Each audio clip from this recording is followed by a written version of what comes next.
அறநிலையத்துறையின் அசையும் மற்றும் அசையா சொத்துக்களின் வருவாய் அதன் புனிதமான நோக்கத்திற்கு மட்டுமே பயன்படுத்தப்படும் அப்படின்னு ஆளுநர் உரையில இடம்பெற்றிருக்கு.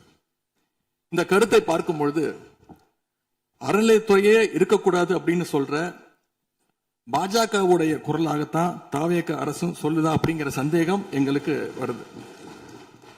பாஜகவும் வலதுசாரிகளும் சொல்றது இதுதான், அறநிலையத்துறை பள்ளி கல்லூரிகளை நடத்தக்கூடாது, அறநிலையத்துறை பள்ளி கல்லூரிகள் நடத்தக்கூடாது அப்படின்னு சொல்லிட்டு இருக்கிறாங்க. இதுக்காக வழக்கும் தொடர்ந்து இருக்கிறாங்க. இந்த நிலைப்பாடு திருமண மண்டபங்கள் வணிக வளங்களோடு நிற்குமா, இல்ல கல்வி நிறுவனங்களுக்கும் இந்த கண்டிஷன்ஸ் அப்ளை செய்யப்படுமா? மாண்புமிகு அறநிலையத்துறை அமைச்சர்கள். மாண்புமிகு பேரவைத் தலைவர் அவர்களே, மாண்புமிகு தமிழ்நாடு முதல்வர் அவர்களே, அறநிலையத்துறையை பொறுத்த வரைக்கும் கோவில்களின் வருமானம் கோவில்களில் வரக்கூடிய பக்தர்களுக்காக செலவிடப்படும் என்பதை நம்முடைய ஆளுநர் உரையில் இடம்பெற்றதுதான் அதனுடைய சாராம்சம்.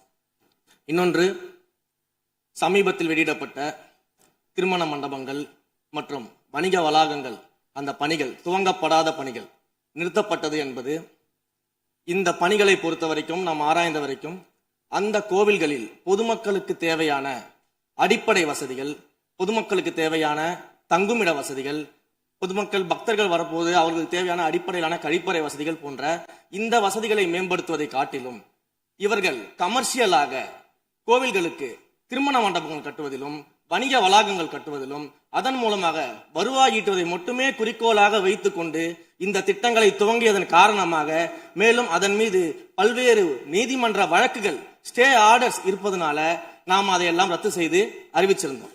இதற்கு ஒரே ஒரு உதாரணமாக எந்த அளவிற்கு கோவில்களை கமர்ஷியலாக மாற்றுவதற்கு கடந்த ஆட்சி காலத்தில் முயற்சி செய்து கொண்டிருந்தார் என்பதற்காக ஒரே ஒரு சிறிய உதாரணத்தை மட்டும் சொல்லிடுறேன். அருள்மிகு குன்னூரில் இருக்கக்கூடிய அருள்மிகு விநாயகர் திருக்கோயில், ஏறத்தாழ அந்த கோயில்கள் இருந்து கோயில் நிதியை பயன்படுத்தி 10 கோடி ரூபாய் மதிப்பில ஒரு மல்டி லெவல் கார் பார்க்கிங் வசதியை அந்த கோயிலுக்கு ஏற்படுத்துவதற்கான திட்டத்தை இந்த அரசு அனுமதித்திருக்கிறது. இதற்கு முன்னால் இருந்தக்கூடிய அமைச்சர் அவர்கள் அதை அறிவித்திருக்கிறாங்க. அந்த கோயில்ல ஒட்டுமொத்தமாக மாதத்திற்கு வரக்கூடிய பக்தர்களின் எண்ணிக்கையே 500 தான் ஆவரேஜா. அதே போல அந்த கோவில்களுக்கு அடிப்படையில கழிப்பறை வசதி கூட கிடையாது. இது மட்டும் இல்ல, குன்னூர் மற்றும் உதகையை சுற்றி இருக்கக்கூடிய அனைத்து பகுதிகளிலும் இருக்கக்கூடிய 50 கோவில்கள்ல பேசிக்கா இருக்கக்கூடிய டாய்லெட் ஃபெசிலிட்டிஸ் கூட அங்க இருக்கக்கூடிய கோயில்களுக்கு கிடையாது. அப்படிப்பட்ட இடங்கள்ல கோயில் நிதியை பயன்படுத்தி எதற்காக மல்டி லெவல் கார் பார்க்கிங் தேவைப்படுது? அப்ப இது கமர்ஷியல் திட்டங்கள் இல்லையா? கோவில் நிதியை இப்படி கமர்ஷியலாக பயன்படுத்துவதற்கு எதிராக தான் நாம இந்த திட்டங்களை எல்லாமே தடுத்து இந்த திட்டங்கள் தேவையில்லை, அதற்கு பதிலாக நம்முடைய அரசாணையிலே வெளியிட்டிருக்கிறோம். மிக தெளிவாக கடைசி வரியை படித்து பார்த்தால் எல்லாருக்கும் தெரியும். இந்த கோவில் நிதியை பயன்படுத்தி கோவிலும் பக்தர்களும் பயன்படக்கூடிய வகையில மாற்று திட்டங்களை உருவாக்கும்ன்ற வரியை நம்ம மென்ஷன் பண்ணியிருந்தோம். எந்த இடத்திலையுமே மக்கள் பயன்படக்கூடிய கல்வி நிலையங்களையோ இல்ல இது போன்ற மருத்துவ வசதிகளையோ நாம செய்து தரமாட்டோம்னு சொல்லல.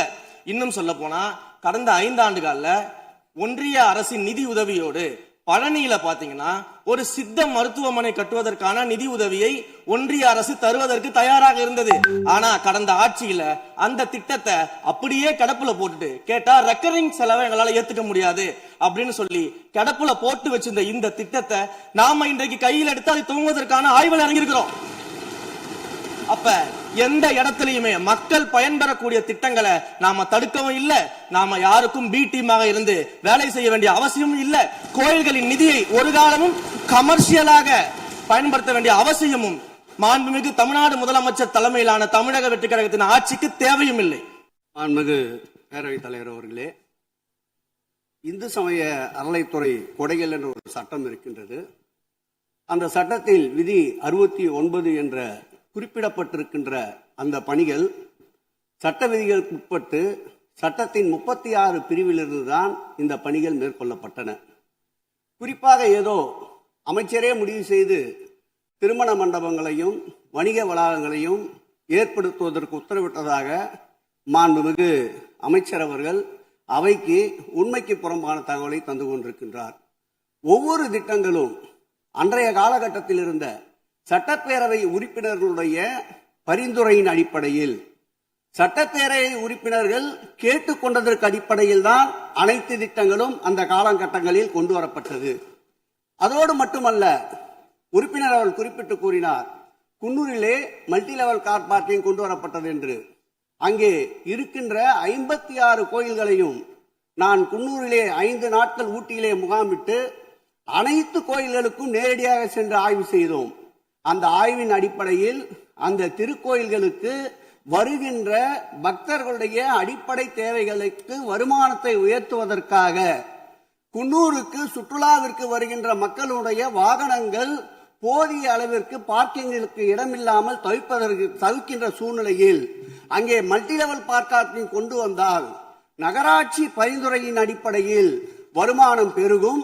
அந்த வருமானம் திருக்கோயில்களுடைய மேம்படுத்துகின்ற பணிகளுக்கு உதவும் என்பதற்காகத்தான் அந்த பணிகளை மேற்கொண்டோம் என்பதை மாண்புமிகு அமைச்சர் அவர்களுக்கு இப்போது யார் அறிவுறுத்தி, ஒரு நிமிஷம், யார் அறிவுறுத்தி இந்த அரசாணையை வெளியிட்டிருக்கின்றாரோ அவர்தான் அப்பொழுது ஆணையாளராக இருந்தபோது இதே அறிவுறுத்தின் பேரில் அரசாணையை வெளியிட்டிருக்கிறார் என்பதை பேரவைத் தலைவருக்கு, பேரவைத் தலைவர் வாயிலாக அமைச்சருக்கு தெரிவித்துக் கொள்கிறேன்.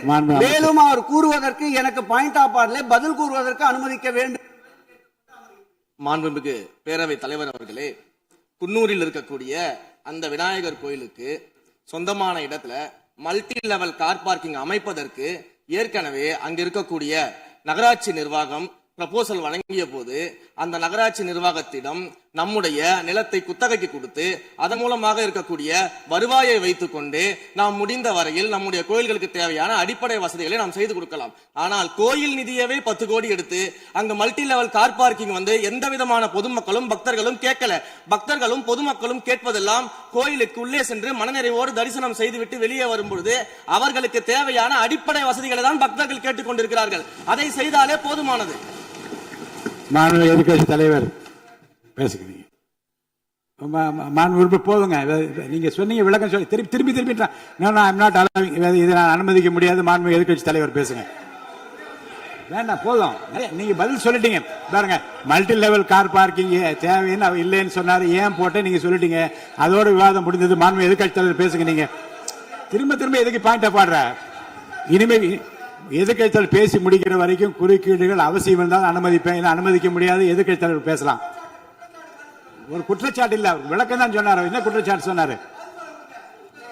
அவர் விளக்கம் சொல்லிட்டாரு. மாண்பு எதிர்கட்சி தலைவர் நீங்க பேசலாம். இனி மாண்பு எதிர்கட்சி தலைவர் பேசி முடிக்கிற வரைக்கும் எந்த குறுக்கீடுகளுக்கும் நான் அனுமதிக்க முடியாது. அவசியம் ஏற்பட்டால் விதிகள் உட்பட்டு அனுமதிக்க வேண்டிய உரிமை எனக்கு இருக்கிறது. இப்போது மாண்பு எதிர்கட்சி தலைவர் பேசலாம். சொல்லிட்டீங்க, நீங்க பதில் பாருங்க. அவர் சொன்ன உடனே நீங்க பதில் சொல்லிவிட்டீர்கள். குற்றச்சாட்டு அல்ல, விளக்கம் சொன்னார் அவரு. 10 கோடி ரூபாய்க்கு இந்த இடத்துல 10 கோடி ரூபாய்க்கு கோயில் பணத்தை எடுத்து ஏன் பயன்படுத்தினீங்க, அது வேற எதுக்கு பக்தர்களுக்கு பயன்படு விளக்கம் சொன்னார். அவ்வளவுதான். குற்றச்சாட்டு எப்படி வராது? உங்க மேல குற்றச்சாட்டு வைக்கலையே, தவறா பயன்படுத்தினீங்க, அதுல தவறு நடந்து அவர் சொல்லலையே. அதை குற்றச்சாட்டாக எடுத்துக்கொள்ள முடியாது, விளக்கமாகத்தான் எடுத்துக்கொள்ள முடியும். மாண்புமிகு எதிர்க்கட்சி தலைவர் அவர்கள் பேசலாம்.